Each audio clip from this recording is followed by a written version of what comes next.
Praise God, hallelujah, glory to God Most High. Welcome, welcome, welcome once again to this Facebook page, The Voice of Freedom in God, where Jesus Christ is the Lord of Lords and the King of Kings. We exist because there's a God in heaven who created mankind in His own image and likeness. So we are grateful that God gave us His DNA through the Lord Jesus Christ. And we are really grateful for that. And that DNA, of course, from the Lord Jesus Christ had fallen, and so we became separated from God, and we become strange from God, and now the world is lost and broken. And praise God for the Lord Jesus Christ, the promised Messiah, the Lord Jesus Christ Himself, the atonement for our sin, whatever you call it, the replacement, the substitution. Jesus Christ, apart from Him, there is no restoration into paradise. Praise the Lord for that. So welcome, Brother Daryl Benedict. Hallelujah. Welcome. Welcome. Praise the Lord. We are grateful once again for this time that we have with the Lord, proclaiming the good news to those who are destined for salvation. So it is 7 o'clock. Welcome. This is today is April 15th, the final day to file your taxes. Hopefully you did it and you did great. Congratulations. And it is 2025, year 2025. I kept saying that because in the event rapture happened, whatever, if Facebook is still around, God will allow the Christian videos of proclamation of the gospel to be present in the world because the church will be gone. So hopefully, people will remember that God has been faithful and people has been rebellious. So we are grateful for that tonight, and yours truly is retiring from night duty as of tomorrow. I praise God for that. So I am so grateful. My cousin is on the screen, Sonia Kohomora. Good morning to you, and good morning Didahi ito na ating mga relatives, mga kapaturan, kaumangkunan, good morning. Magandang umaga sa inyong lahat. Good morning. Praise God. So we are truly grateful. At 7:03, we will pray, and then we will dive into our text today so we can get the message of God from the living God through the power of the Holy Spirit. So we are grateful. Truly grateful. And so if you want to follow the reading, we will be using the book of Ephesians. We will be in the book of Ephesians. Praise the Lord. So let me see if my prayer warrior has made it. Let me go share this. Give me a minute. Let me share this live take right now so I can share this with, let me see, copy. There we go. I just need to share.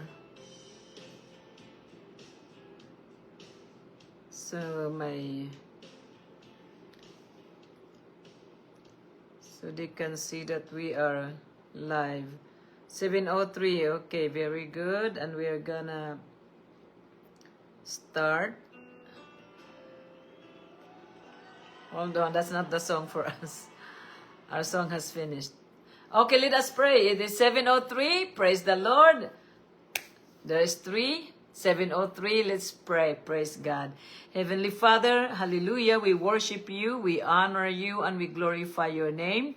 Everything that you have created is for our own good, and we are grateful and we are content and satisfied, Lord, that you have given us the ability to be saved.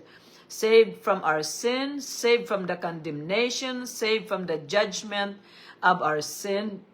We are grateful, Lord, that you have given us the gift of redemption to your Son, our Lord Jesus Christ. Thank you for refining our thoughts, refining our hearts, refining our walk, by allowing us to become acceptable to you according to your holy standard. Have mercy upon our loved ones, friends, relatives near and far. We pray for a hunger and a thirst for your truth, that they may become a people worthy of your sacrifice. We thank you and we praise you, Father God, for this podcast. May it be found all over the place. So send this to every cracks, every crevices, every alleys and byways, and allow your children who are marked for your kingdom to hear it. And Lord, as they hear it, give them the grace and the gift and mercy to, Lord, to be able to understand it. So we thank you and we praise you, Holy Father, for giving us this moment to hear your word and be transformed by the Lord Jesus Christ. We give you praise, we give you thanks for this moment. In Jesus' name we pray. Amen. So praise the Lord. Once again, we are grateful. Welcome, Barry. Brother Barry, welcome. Welcome, Manini. Welcome, everyone.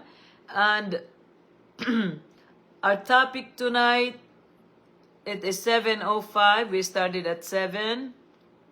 Our topic is Christ our peace. Christ our peace. So it's important that peace is truly experienced, because you will be easily tormented by every whisper, by every voice of accusation, by every news that you hear, whether on the internet or on the paper or from your friends. Without the peace, the holy peace that comes from the Lord Jesus Christ, the byproduct of repenting from our sin and receiving the Holy Spirit in our lives, it would be so impossible to experience Christ's peace. So, the peace that Jesus is offering, like he said, is not the same as the peace that the world is able to give. And what is that peace that the world is able to give?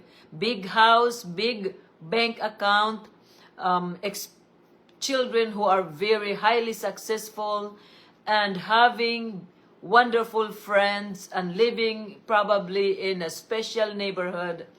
But the only thing with all that stuff, if that is the confidence, because in everything is taken away, even just one of those things I mentioned, it changes the temperature of the person's life. But when Christ is present, he said, heaven and earth could pass away, but Jesus Christ's word, whatever he said, would never. So it is wise to choose Christ. It is wise to choose Christ. So let's go ahead and go to Ephesians chapter 2. That is our topic tonight. We are on Ephesians chapter 2, and the title is Christ our peace. Hallelujah. So let's go ahead and read Ephesians chapter 2, verse 14 to 18.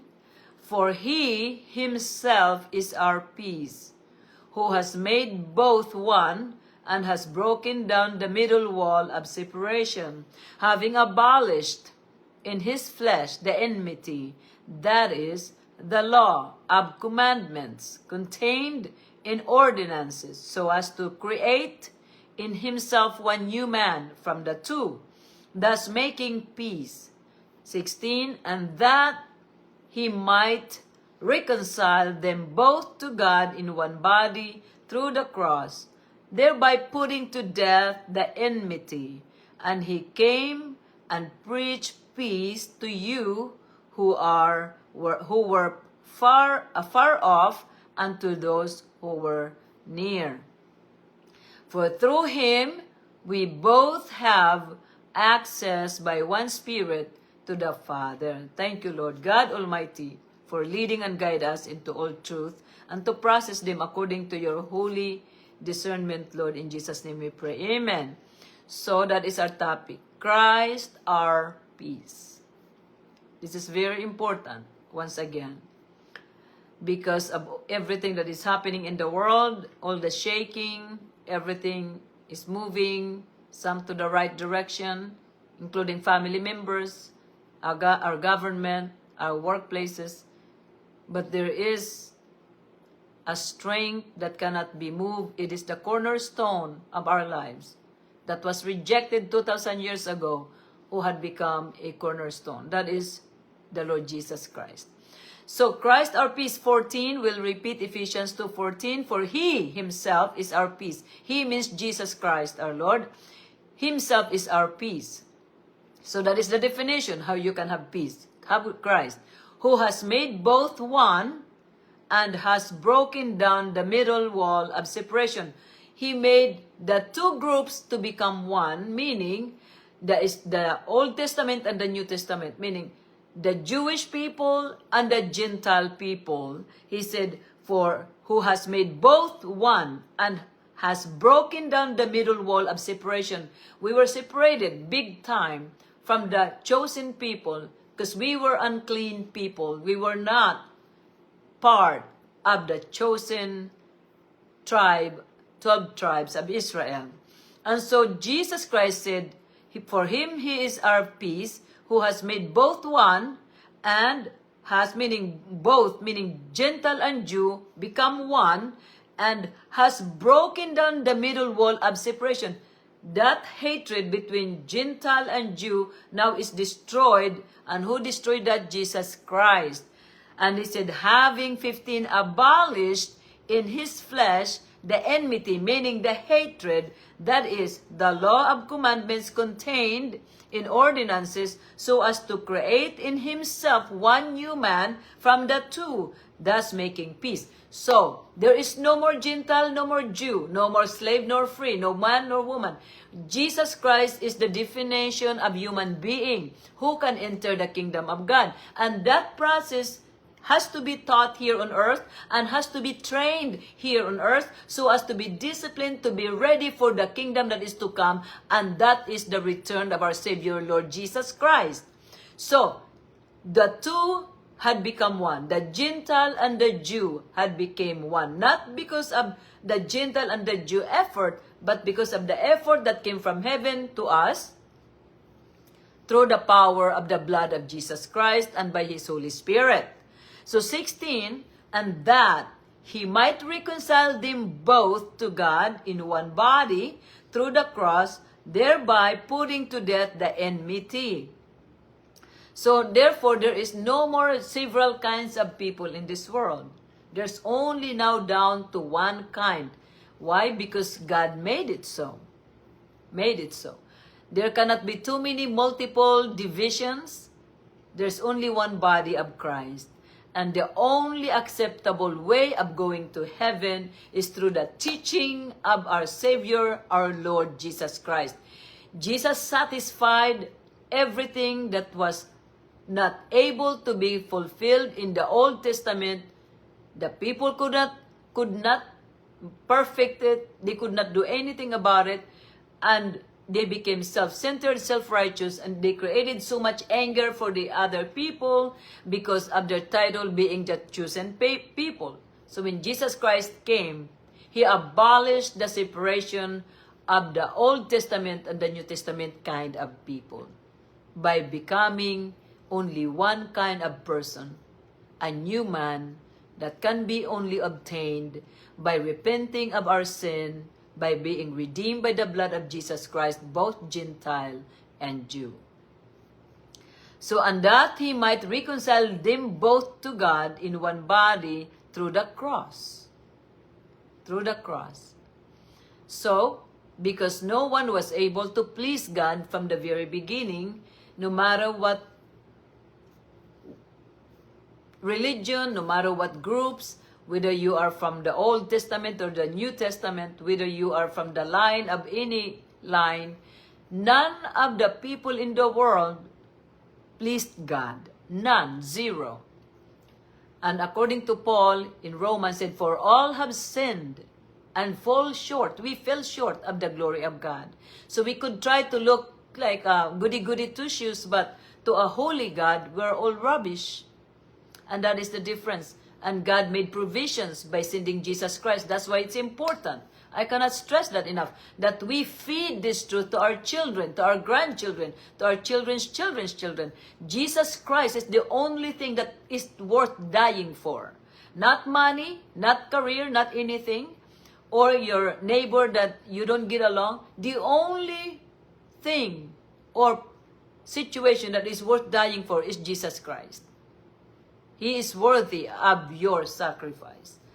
And so He is the one that He might reconcile them both to God in one body through the cross, thereby putting to death the enmity. So that's why the Jews, when they become Christians, and the Gentiles who became Christians, now they are united. In fact, there is that Christians, the fellowships of Christians and Jews. Before, that is unheard of. But because of the Lord Jesus Christ, that became possible. So even if you don't get along with any other people, even if you hate anything or people in this world, because of Jesus Christ, He will teach us to yield to His teaching by becoming one with Him in His thoughts, in His ways, and in His teaching. And if all the people who had been redeemed by the blood of Jesus Christ would only accept one teaching, the Lord Jesus Christ teaching, then there would not be division, because we're going backwards again. We're hating other groupies, and then we are being divided, and then the world is bad-mouthing Jesus Christ because the people loves to be chained back, to be slaved, to go back to slavery. But Jesus came to set us free. To put to death the hatred, the enmity. That is important. All hatred has been put away with by God Himself. We have no right to be angry with anyone. The grace has been given to all of us so that we may understand that we are only a forgiven people. And if we want to be forgiven, we must forgive. If we want God to love us, we must also love. If we want God to be generous to us, we also must be generous. And that is the bottom line. If we want God to be compassionate to us and merciful to us, we must do the same. We must be compassionate and merciful to others. Verse 17, Ephesians 2:17, and He came, and He, meaning Jesus, came and preached peace to you who were afar off and to those who were near. So Jesus preached to the Jews and He preached to the Gentiles of Galileans. That is part of God's plan, that light will dawn in the Gentiles and that they would render praise to God. So, and He came and preached peace to you who were afar off and to those who were near. And that, my friend, I tell you the truth, Jesus was very successful in what He did. Because we were once rubbish, and we were Gentiles, we were in the darkness, and now we have the audacity to dream of paradise or heaven, not because we are good, because Jesus Christ reassured us. He said that if you give your life to Him, He said, I will come back.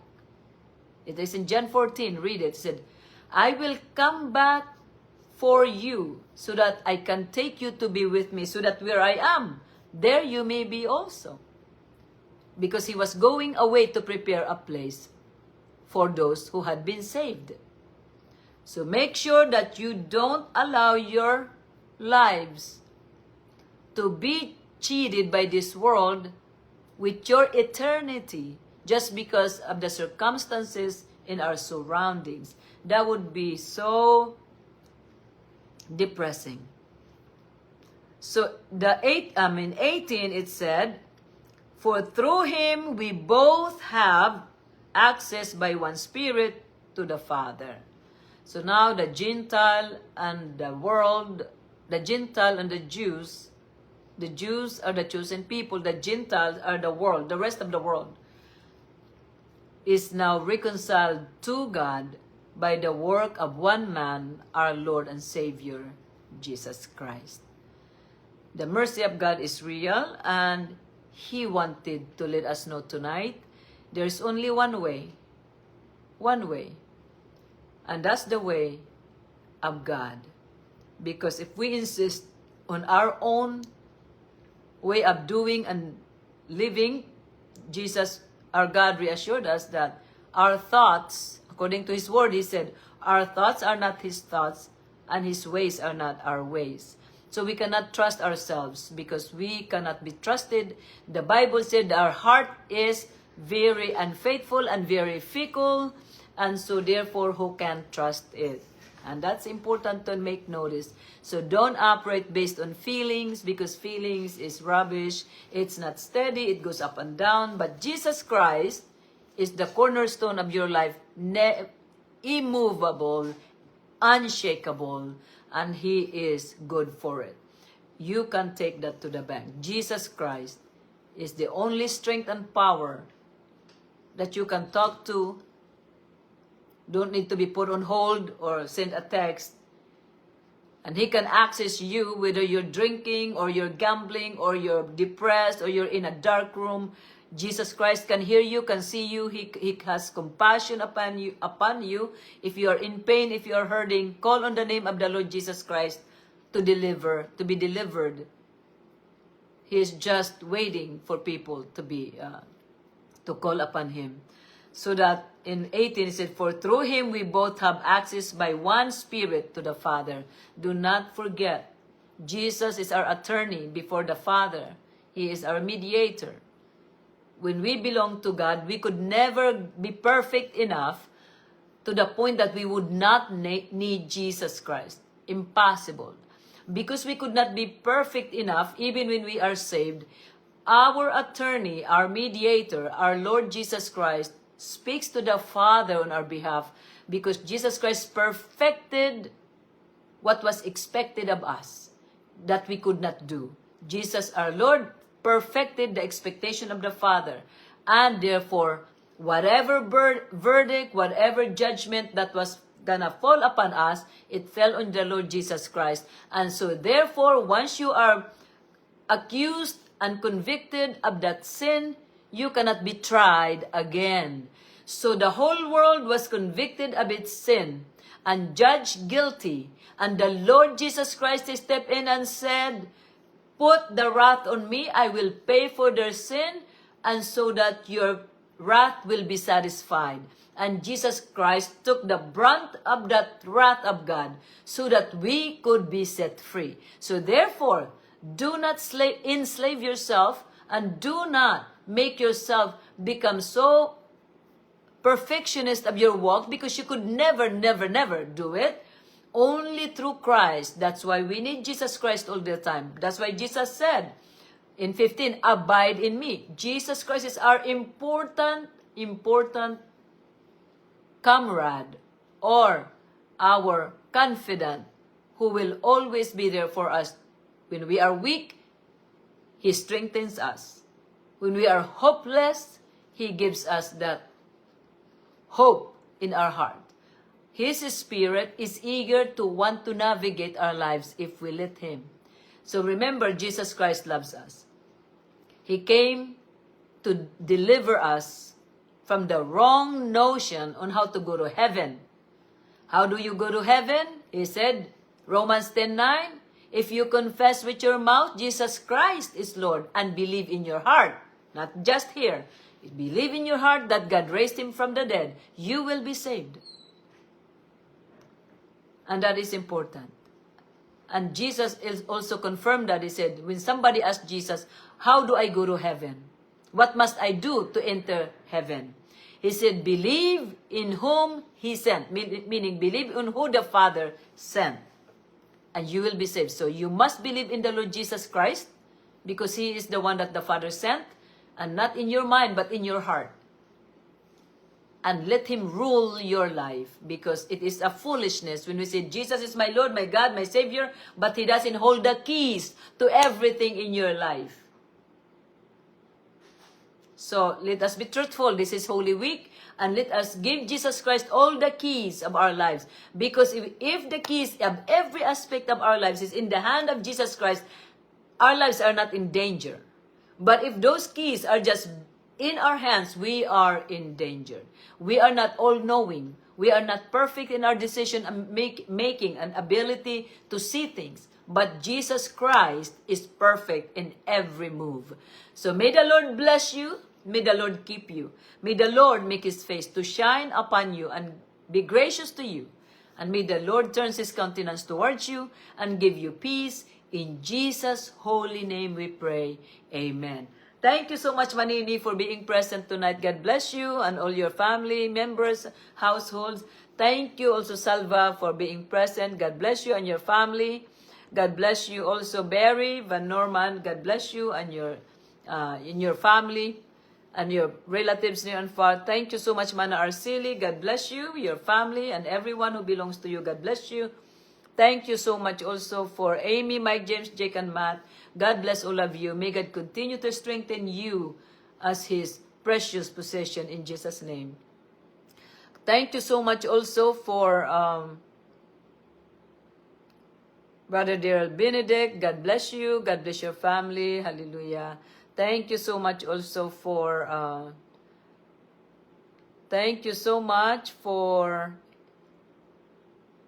hold on,